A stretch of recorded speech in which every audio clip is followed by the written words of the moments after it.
Good morning, crap to cream. Working on the Range Rover in the shed. You might notice it's a bit brighter now here. I've now fixed up another light with an LED tube, so I've got better access to the engine, and we'll talk about the engine stuff after I've done the light stuff. Mind you, I should do it the other way around, because then I finish on a high note. But anyway, so the lights are fixed now.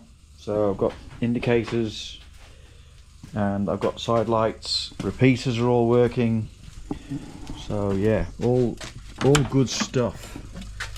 So I'm very happy with that. Turn the lights off, and unfortunately that's where the good bit ends. I should have done it the other way around, because I like to finish on a positive. But anyway, I started on the engine, and I thought, yeah, I'll just change out the distributor. I'll put the 123 Ignition distributor in. That wasn't as straightforward as I thought it would be.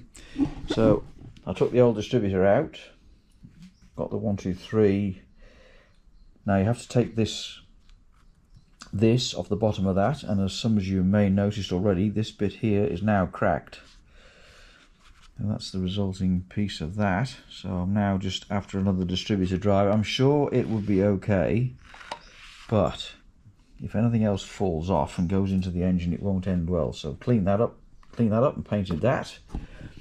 And then I move on to the radiator stuff.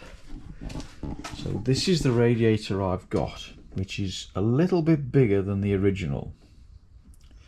It's a later radiator because I had a lot of trouble trying to find an early one, and as you might notice, I've got a water pump that has the viscous fan fitting on the end of it. So I've got a new water pump. I bought that because that's just part of fixing the engine up. Ah dear. So now my problem is, what I think I'm going to do, rightly or wrongly, is I'm going to take the aircon off, or take the aircon out, because the aircon is a pain in the backside from multitudes of angles, and it has been internally. I won't take it out inside. I'm just going to disconnect it at the firewall here and take the aircon compressor off, which is the one down there, and then I'll get a shorter fan belt to go here, because it's just all getting a little bit too hard. Oh, I've found some corrosion on the thermostat housing as well. I did a compression test on the engine, took all the plugs out, full throttle, and like, it's been sitting for months now, and these are the numbers I got. So I got 150, 145, 160, 155, 170, 150, 120, which is the only one that I was a bit dodgy about, and then 175 to finish on. So I'm not going to do anything with that. I'm not going to go looking for trouble. So I'm going to just fit the 123. I'm going to take the sump off because the sump's got an oil leak. The gearbox has got a multitude of leaks. So I'm going to take the carburetor setup off, all this stuff. I'm going to fit the Holly, and then make the Holly work in conjunction with this radiator. And I'm just a bit disappointed I've got to take the aircon off. The aircon doesn't work. There's no cold air coming out of it, so the compressor clutch doesn't kick in because it's lost all its gas. But I was going to attempt to fix it, but I don't think I'm going to. Putting this radiator in with the aircon radiator makes everything so much more difficult, because I can't get an early radiator. And down here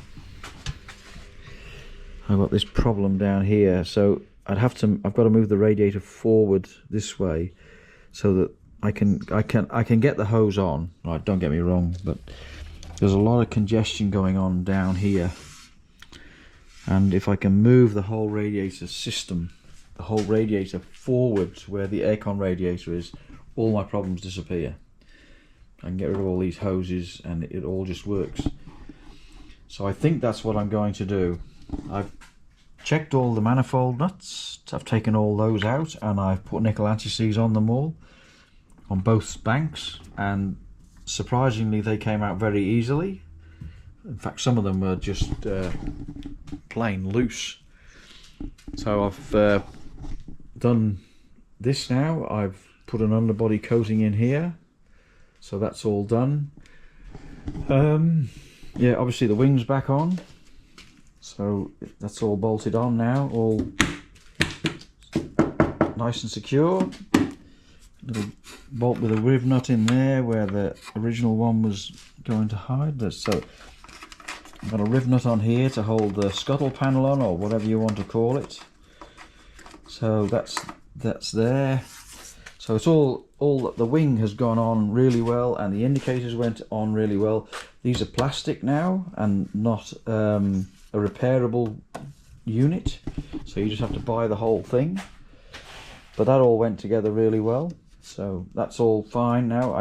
And the reason that this repeater on this side wasn't working is over here on the bench, and no great surprises as to why it wasn't working. So that's what came out of the wing. So yeah, just a bit corroded. These things don't last forever, so that's destined for the bin. Yeah, so yeah, this is oh yeah, and the oil pump drive at the bottom, and that's a lot of fun to line up when you putting the new distributor back in. But anyway, that's all done. That's all. I've sorted all that out. I know where I'm going with the distributor. I've got a new coil to go on here, new coil. So I'm going to put that in when I put the new new distributor in. I've had the distributor in, and it fits, and it can align and all that stuff.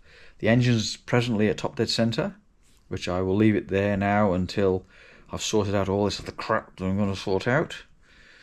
And yeah, so the radiators are the biggest issue right now, as you can see. So I'm going to take the air. Yeah, I think I'll take the aircon out. Unless anybody else has got any big bright suggestions. I've got a RevoTech fan to go on here as well. So the RevoTech fan won't work with that as it is. And I'm going to have to fit the new I got a new water pump, as I say, but I need the pulley now to align with the crankshaft pulley down there so that I can get the fan belt on. But anyway, we'll progress, and I will show you as I continue on through this little journey. If there's anything interesting, or I can do an action shot that doesn't take too much time of anything, I'll do that. But I don't like bogging you down with stuff that's not interesting to watch. Alright then, so I'll say bye for now, and maybe do a bit more later on. Good morning, crap to cream. This is a follow-on from the previous video. So I've now made some progress. So all the aircon stuff has gone. We've got rid of all of that. So that's yeah, makes it a lot more, give me a lot more real estate to play with. The valley gasket's off. I was expecting to find that cracked, but it wasn't. So it all looks nice and clean in there. I've got to go and source a water pump. Well, I've got a water pump, got to source a pulley. And something I've just noticed is that that's the thermostat housing on the original manifold, and that is the, so I'm now got to go searching for a thermostat housing to match that one. I'm not sure that it's got to be a later one, so I might give Engine Masters a call and see if they've got one. I'll have to go and see. Alright, so that's progress to date. I've moved all the wiring. I've got to take the air compressor off, and yeah, all the wiring's gone, this pipe's gone, and also something of note. So at the back of the engine here you might see that the heater connections have been disconnected from the car and just looped around the manifold, so I'm very much not sure that was doing much at all. So yeah, you can see a couple of holes in the bulkhead there. There's one down there and one there, so the heater's been disconnected, so there's no heater. there's no air con, so good job we got windows. Alright, so that's the progress so far. I'm going to go searching for parts now. I'll put some cloth over the top of that so that no dirt gets in there. And I've got to clean all these up, but then put the manifold on. I've got to decide whether I'm going to put the manifold on its own or put the carburetor on the manifold and then put it on, and then I'll see how that works. There's various fittings. Obviously the servo fitting's got to go into the new manifold, the thermostat obviously, and there's some other bits and pieces as well. There's also a connection at the back of the engine for the diff lock, so I'm gonna have, there's no hole in the manifold for that, so I'm gonna have to drill and tap a hole in the manifold for that. Alright, I'll update as soon as I've got an update, and I won't say bye for now because I'll more likely continue on a little bit after this. Good afternoon, crap to cream. Continuing on from where I left off. So well, I think when I left off last time I was going to remove the aircon, so that's all done now. So I'll just show you that. So the aircon compressor now has gone from down there, so that's like 75 kilos of compressor gone to reduce the weight on the engine, so that's all gone. I've removed the water pump. Now got a new pulley, thank you Howard very much indeed for that, so I've just got to check the offsets right on that, then I can fit the new water pump. So everything's going. There's a couple of long bolts on this little jobby. I'll show you now. I get blinded by the light. So there's long bolts that go through this housing and into the head, or into the block, sorry.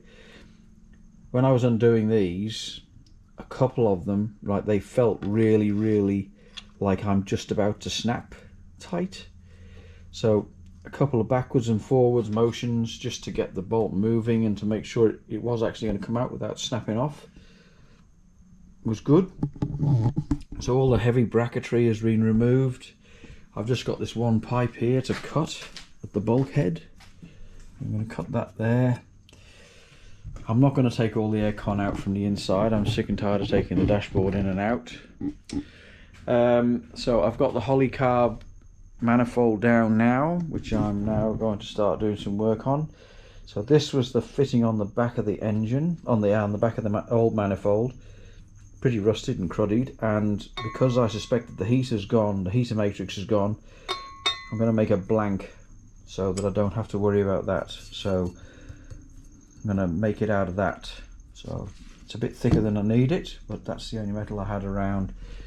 So I've got one fitting here, thermostat, and then I've got a drill and tap in here because there's a vacuum connection for the diff lock.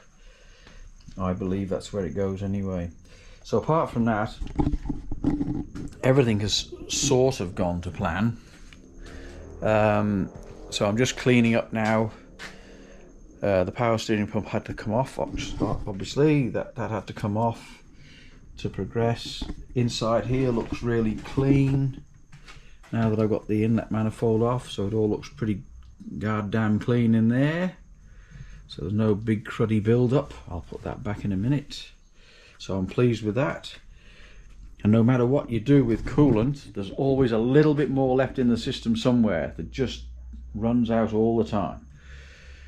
So I've got the new radiator here, so I'm going to put that in and mount that to this beam here, I'm going to put the rubber seals on here, on that one and that one, and then the RevoTech fan, because with the other original water pump with the viscous fan fitting on it, it wouldn't allow me to fit the so I'll show you here.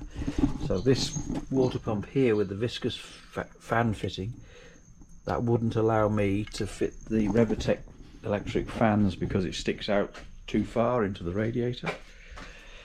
So that had to come off, and I had to replace it with a standard water pump, standard, no aircon, a non-viscous fan. The inlet inlet gasket was not cracked on engines before. I found these cracked around where that rusty mark is at the end there, and then they leak oil down the back of the engine. That's where I thought one of the oil leaks was coming from, but clearly not. So I have more work to do to investigate that. I think that's about all I've got to report up to date now.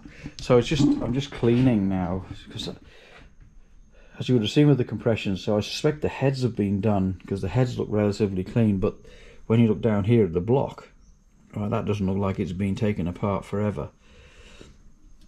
So I'd like to finish on a positive note today, so I've fitted a new part, which is the new coil to go with the 123 distributor. Alright, I think that's all I'm going to report for today. So I think that's about my normal 7 or 8 minutes of progress on the car. Usually, yeah, 7 or 8 minutes, which takes about 3 or 4 days to do. So all the carburetors are off now. I'll figure out all the linkage and all that sort of stuff when I get the carburetor and the manifolds actually back on the engine. So yes, so next thing now is to cut out this blank. Cut out this blank and then fit that to that, so that doesn't leak. I'm having a lot of trouble finding finding one of these. So what I've done now is I have got some JB weld and I've welded it all up, and now I'm going to sort of take this out of there so that the JB weld doesn't stick to plastic, it sticks to metal. So now I'll get the file out and I'll reshape this and clean all that up so that that'll work, because these are like made out of unobtainium now apparently, so they're pretty difficult to get hold of. But anyway, that's what I've got to do now. Got to fix that up, get the file out, get the emery out, clean all that up, and then that'll be the thermostat housing fixed. I've ordered the gear for the distributor, which you saw that I had accidentally broke when I was playing around with it last time. And yeah, I think that's it now. All right. So thank you for subscribing. Thank you for watching. And anything you get out of any of the videos, this Sunday going to a car show. So next week should be a car show that's going to be held in a place, Robinson's Oval in Chewett Hill, which is north of where I live now. I've got to take the MG up there and just have a bit of a look around. It's a big event. It's a 2-day event, but the car club only goes on the Sunday. All right, that's all I've got. So I'll just say, yeah, bye for now.